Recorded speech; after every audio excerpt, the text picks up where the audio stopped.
Alright, these are notes for your summer homework unit circle section 1. So today I am going to show you what the unit circle is and how it works, and that's what this is, and then I'll do the two most common types of problems that you'll see for today's homework anyway, and that's just evaluating without a calculator, and then listing off the 6 trig functions given a point and a line going through that point, and I'll show you what those look like. So to start with, we're going to figure out exactly what is the unit circle. So the unit circle has the equation x squared plus y squared equals 1, which if you were to graph that on an actual xy coordinate plane, it would be a circle with a radius of 1 centered around the origin. So when you see me draw a big circle like this, understand that it's actually a tiny little circle, just 1 unit every direction from the origin. So like for example, this would be the point 1, 0, negative 1, 0, and so on. And so there's 3 things that we have to know about this unit circle. And one of them is degrees, one of them is radians, and one of them is the actual like xy value, the points. So what I'm going to do is I'm going to go around and label the degrees first. Normally everyone can figure that out because you've worked with degrees in geometry. So when you measure on the unit circle, you always start on the positive x-axis right here. This is where you will always start measuring. And when you want to measure a positive angle, you are going to go counterclockwise. That will give you a positive angle. And if you want to measure a negative angle, you go clockwise. You would go this way around the circle. So we'll deal with the negatives here in just a little bit. But let's go ahead and label all of the degrees. Now, if you don't move, we would say that this is 0 degrees. Or if you were to go all the way around the circle, that would be 360 degrees. Which would mean if I were to go halfway around the circle, this must be 180 degrees. Half of that would be 90 degrees, and if you look at the angle that it forms with this positive x-axis, you can see that it's 90. So basically you're going 90 plus 90 plus 90 would give you 270, and then plus 90 would give you 360, and you can actually keep going around. So if I add another 90, I would get 450. This is the same thing as 450. Add another 90 to that, I could get 540, 630, 720, and I can kind of keep going around and around. Alright, so now what I'm going to do is I'm going to look at the red ones that I have drawn in here. You'll notice if you're drawing this for yourself, go ahead and label the x and y axis, and then you should have 3 line segments in each quadrant. And the one in the middle, the red one that I have here, if you look at this being a 90-degree angle, this is cut right down the middle, meaning this is a 45-degree angle.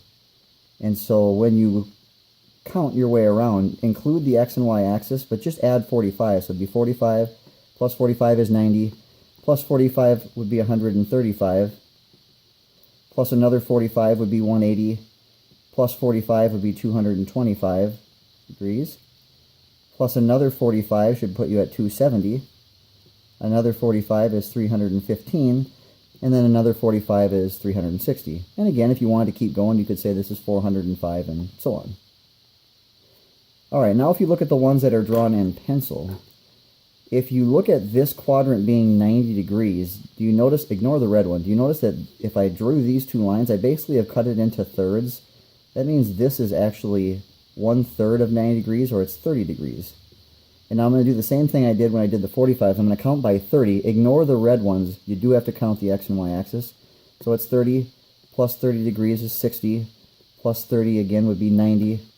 Plus 30 is 120. Plus 30 is 150.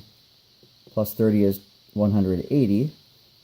Then it would be 210, 240, 270, 300, 330, and 360. And so these are all the angles on the unit circle that are important for us to have memorized. Of course, there's 27 degrees and 25 degrees and all of those. There's just only so many that we have to have memorized, and these are the ones that we deal with. And like I said before about the positive and negative angles, if I wanted to go positive 30 degrees, I would go here. If I wanted to move negative 30 degrees, it's kind of like a number line. I move the same distance, I just move the other direction. This would be negative 30. So 330 and negative 30, kind of the same thing.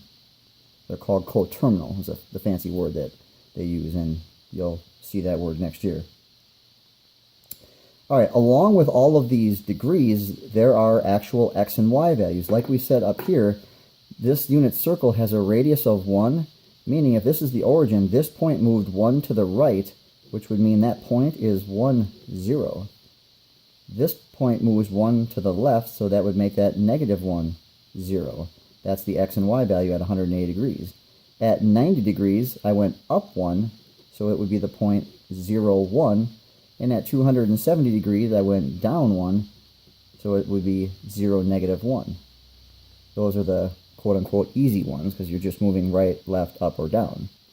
All of these other ones deal with angles and triangles that you had in geometry. For example, if I drew a line straight down here, and I look at this triangle, this angle being 30 degrees means that this interior angle is 30 degrees, and you don't necessarily need to know how this is working, but if this is a 30 degree angle, this is a 90, that means this is a 60 degree angle. And you might remember from geometry that if you know what the shorter leg is, the longer leg is the square root of 3 times, the hypotenuse is 2 times the shorter leg, and the longer leg is the square root of 3 times the shorter leg. Well, on this particular triangle, if I put it up here, I actually know this. That's the radius of that circle, that's 1. And we said that the hypotenuse was twice as long as the shorter leg. That means that has to be 1/2. And then we said the longer leg is always the square root of 3 times this, which would give me the square root of 3 over 2. I don't necessarily need to understand how that works, although you should be able to figure that out from geometry. More importantly, I need to know that the point over here at 30 degrees is moving the square root of 3 over 2 to the right, and then up 1/2. So that's an important point that I need to know on the unit circle. Eventually someone's going to ask you, hey, what's the x value at 30 degrees? And you need to know very quickly it's the square root of 3 over 2. All right, if I did the same kind of thing and I drew a line here and looked at this triangle, this is 60 degrees, 90 degrees, 30 degrees. It's the same triangle, just these two things have been flipped around. So the point here at 60 degrees is 1/2 square root of 3 over 2. Meaning from here you move 1/2 unit to the right, up square root of 3 over 2. 45 degrees, same sort of thing happens. It's obviously a different triangle. It's a 45, 45, 90 triangle. But what you end up with is an x value of the square root of 2 over 2 and a y value of the square root of 2 over 2. I'll again next year show you how exactly we get these numbers by looking at these triangles. And if you want, you can obviously email me and I can try to explain it more if you need to. But the bigger, more important thing is making sure I memorize these numbers. Realistically, if you know the quote-unquote easy ones, the 0, 1, 1, 0, and so on, and then you know this quadrant, you actually know all of these. The reason being is look at these 2 points. You're moving to the right and then up, to the left and then up. Notice you're going up the same distance and left the same distance. These 2 points are exactly the same. The difference is you move to the left, so this number would be negative. So at 135 degrees, this is negative square root of 2 over 2. And then positive square root of 2 over 2. Move to the left, so negative x value, up, positive y value. Kind of the reason I labeled these things in red is because same thing at 225 degrees. If you look at this point, you move to the left and down, so both of those numbers are negative. It's negative square root of 2 over 2, comma, negative square root of 2 over 2. So again, as long as you have that first quadrant memorized, then you realistically have all of these. 315, you're moving to the right and then down. So it would be positive square root of 2 over 2. Down would mean negative square root of 2 over 2. And there's the xy value there. I go ahead and look at 330 degrees, and if I compare, that would be kind of the same as this one. These both move to the right, the same distance. This one moved up and this one moved down. This is positive square root of 3 over 2 because I went to the right, negative 1/2 because I went down. Think about anything in this quadrant. It has to be positive and then negative. 300 degrees, imagine if you reflect this, 60 and 300 degrees would match up with one another. So it's positive 1/2, negative square root of 3 over 2. And then if you reflect 60 over here to 120, same point, but you're moving to the left, so negative 1/2 and then positive square root of 3 over 2. And then 150 degrees, if I folded along this axis, these 2 points would match up. Again, move to the left and then up, so negative then positive. And it's the same numbers. It's going to be negative square root of 3 over 2, positive 1/2. 210 degrees, you can do this two ways. You could fold over and say that it matches up with this point, or you could fold along this line that matches up with that one, or just follow this line straight across. It matches up with that one. Doesn't matter how you do it, just know that it's negative, negative, because you're in the third quadrant. So it's negative square root of 3 over 2, comma negative 1/2. And then 240 degrees would be negative 1/2, negative square root of 3 over 2. And that gives you all of the x and y values on the unit circle that you would have to know. And like I said, eventually you're going to get problems, and that's kind of what these problems down here are referring to, that ask you to find the x value at 240 degrees. And right now you're not going to be able to just rattle it off your head, but eventually you need to be able to think in your head, wait, 240 degrees is down here. I know the x value is negative 1/2. I know it's negative 1/2. And I'll show you tricks to help you do that very quickly. Alright, so there's my unit circle. There's the degrees, and there are the points. We still have things called radians, and that's what these things are, these pi numbers. They are also on this unit circle. Now, I'm kind of running out of room to put it around here, so I'm just going to draw another circle. And there's my x and y axis. Remember, 3 line segments in each quadrant. And it doesn't need to be exact. Alright. And now I'm going to do the labeling. Just like I did the degrees, I'm going to do the radians. Now, radians is just another way of measuring around the unit circle, and it's very common. You'll see this in calculus a lot, and we'll use this a lot next year. So we would say 0 radians if you don't move anywhere. Remember, you still always start from here. What radians are is it's the circumference of the circle. Now, we know that the circumference, or we may remember, the equation for circumference is 2 times pi times radius. Well, remember on the unit circle, the radius is 1. So the circumference is 2 times pi times 1.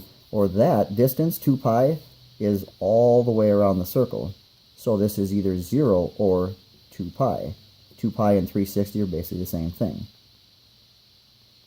Now, like I did this, how I did half of this and then half of that number, if all the way around is pi, halfway around must be half of that, or pi.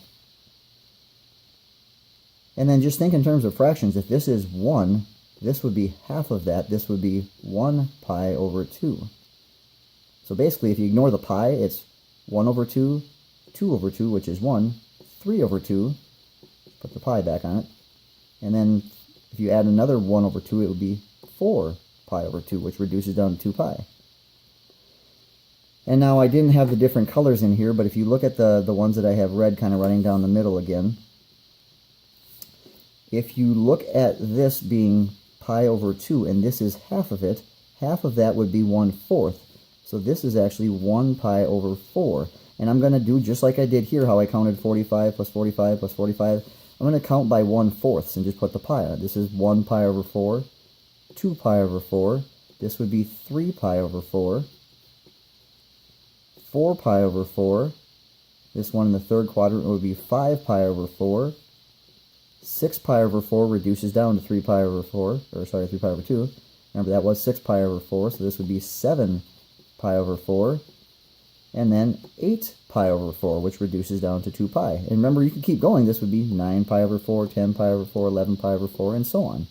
Just like if I went this direction, it would be negative. This would be negative 1 pi over 4, negative 2 pi over 4, negative 3 pi over 4, and so on. And then just like I did the 30 plus 30 plus 30, I'm going to do the same thing here. Now, this one might be a little tougher to see. If you look at this being 1 pi, and you count just the pencil ones, this would be 1, 2, 3, 4, 5. This would be 1, 2, 3, 4, 5, 6 pieces of that pi. So this is actually 1/6 pi. And now ignore the red ones. I'm just going to count by 1/6 and simplify. This is 1/6. This would be 2 over 6, or 1 over 3. So this is pi over 3. I do have to include this one. So this was 2 over 6. 3 pi over 6 would simplify down. 4 pi over 6 reduces to 2 pi over 3. Remember, that was 4 pi over 6, so next would be 5 pi over 6. 6 pi over 6 would reduce down to pi. 7 pi over 6. 8 pi over 6 would reduce to 4 pi over 3. 9 pi over 6 reduces to 3 pi over 2. 10 pi over 6 reduces down to 5 pi over 3. And then 11 pi over 6. And add one more that gives you 12 pi over 6, or 2 pi. These are what we call the radian measures. And so just like you look at 7 pi over 6 here, it's the same thing as 210 degrees. And there's a conversion for it, and we'll deal with that next year. We don't necessarily need to know it for what we're doing this year. And just like before, these points, the negative square root of 3 over 2, negative 1/2, that is the point at that spot. So if I ask you what is the y value at 7 pi over 6, obviously it's going to take you some time, but you're going to think to yourself, okay, where is 7 pi over 6? It's down the third quadrant.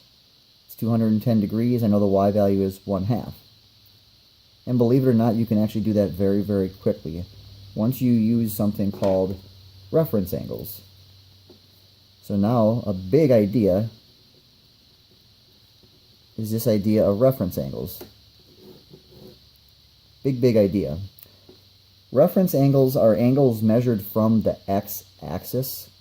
So for example, trying to draw the picture up here, this is a reference angle of 30 degrees. The distance from that x-axis to there is 30.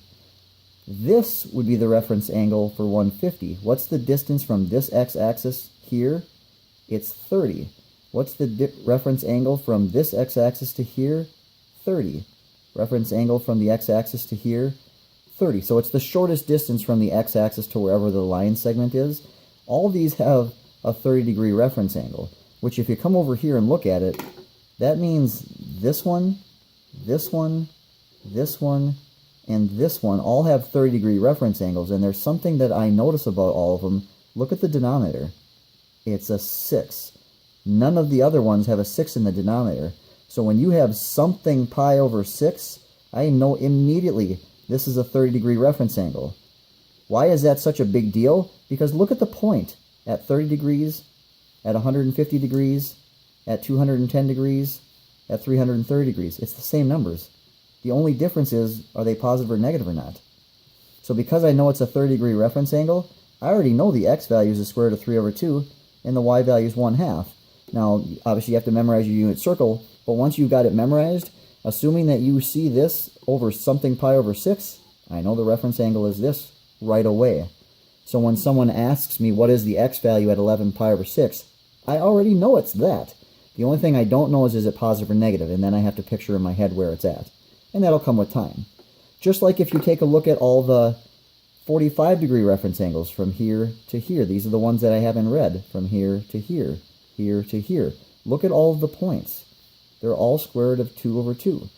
These are the 45-degree reference angle. Notice what you see in the denominator when you see them in radians. It's something pi over 4. That's a 45-degree reference angle. Whoops, not percent. That's a 45-degree reference angle, which immediately tells me it's the square root of 2 over 2, square root of 2 over 2. All I have to think about is what quadrant it's in. And then if you go back and you look here at the ones that have a 3 in the denominator, of course, those are the 60-degree reference angle. That is 60 degrees if you come back over here.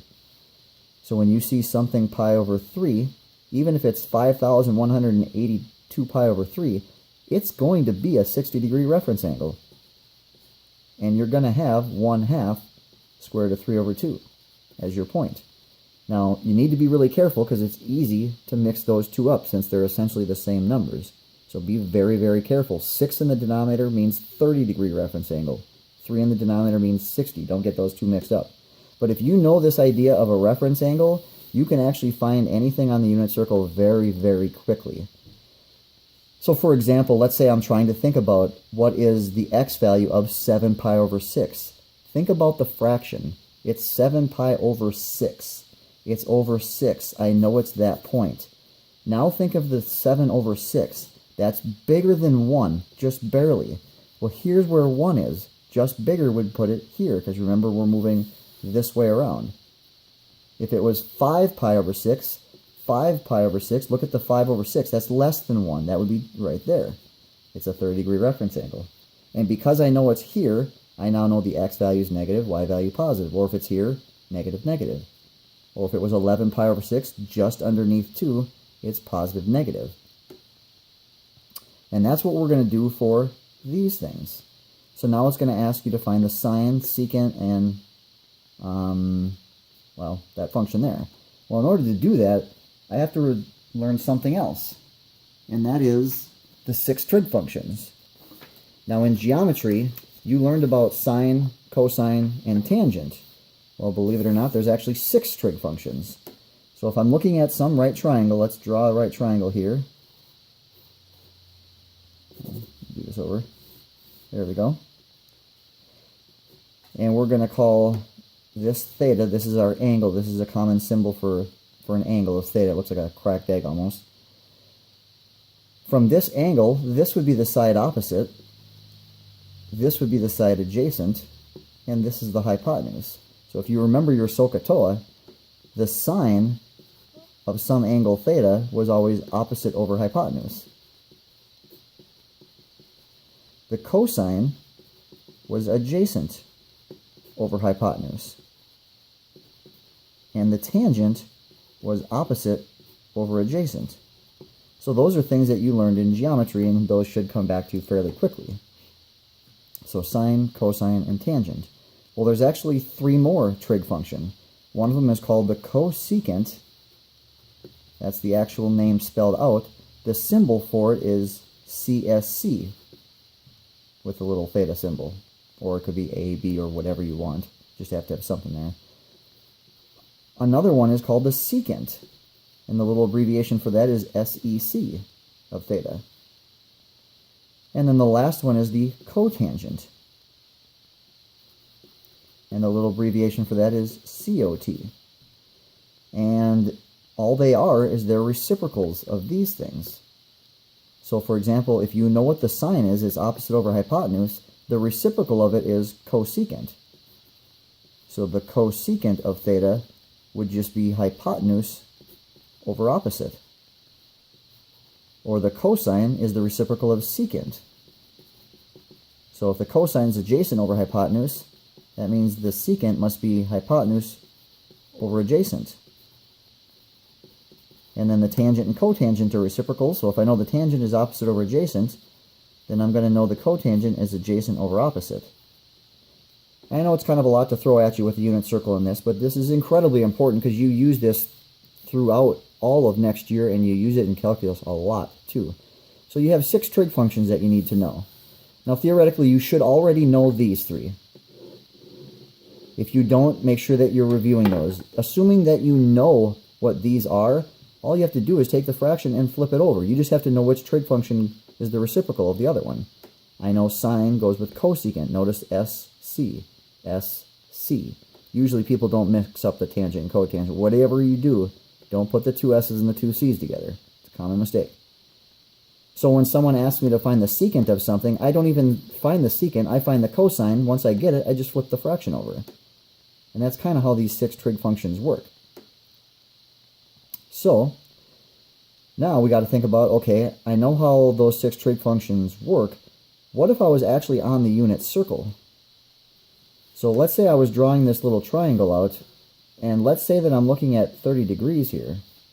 Now I know that this would be the square root of 3 over 2, and this would be 1/2, and this is 1 if I'm on the unit circle, because this is the, if you think about the big circle there, that's the radius of it. Well, so now let's take a look at the sine, the cosine, the tangent, and then we'll eventually find the 3 reciprocals as well. So the cosecant, the secant, and the cotangent. So let's ignore these for now. Let's just find the 3 that we should be familiar with. Alright, now in terms of actual numbers here, the sine is opposite over hypotenuse. Well, what do you notice about the hypotenuse? It's 1. So it's opposite over hypotenuse, which is 1, or if I found the cosine, which is adjacent over hypotenuse, since I'm dividing by 1, it's really just this number or that number. So the sine, if you're on the unit circle, is actually just the y value. Meaning, when I come back to this little unit circle, if I say what's the sine of 30 degrees, it's the y value at 30 degrees. Or what's the cosine at 225 degrees? Cosine would be the x value. So sine is the y value, cosine is the x value. The tangent is opposite over adjacent, or the y over the x. value. Now the cosecant is the reciprocal of the sine, so if this is y over 1, the cosecant would be 1 over y. If cosine is x, the secant, which is its reciprocal, should be 1 over x. And if the tangent is y over x, then the cotangent should be the reciprocal, or x over y. And now this is incredibly important. This is only if you are on the unit circle. If you're not on the unit circle, then you have to do this stuff. Alright, now most of the problems that we're going to do, at least at the beginning, they are on the unit circle. So we are going to now do these 3 problems. Where it asked me to find the sine of 5 pi over 6. So what is this actually saying? It's saying find the y value on the unit circle. And of course I know it's on the unit circle because I recognize that number being one of the radian measures on here. So now I'm going to remember all of my reference angles. I see that it's 5 pi over 6. Now one thing I should do, I should see if this fraction, ignoring the pi, I should see if it simplifies. If it simplifies, let's say that this was 10 pi over 6, I should simplify it down to 5 pi over 3. Why? Because it's going to be misleading. If you look at this and see a 6, and you're thinking 30-degree reference angle, but it actually simplifies to a 3, it's really a 60-degree reference angle.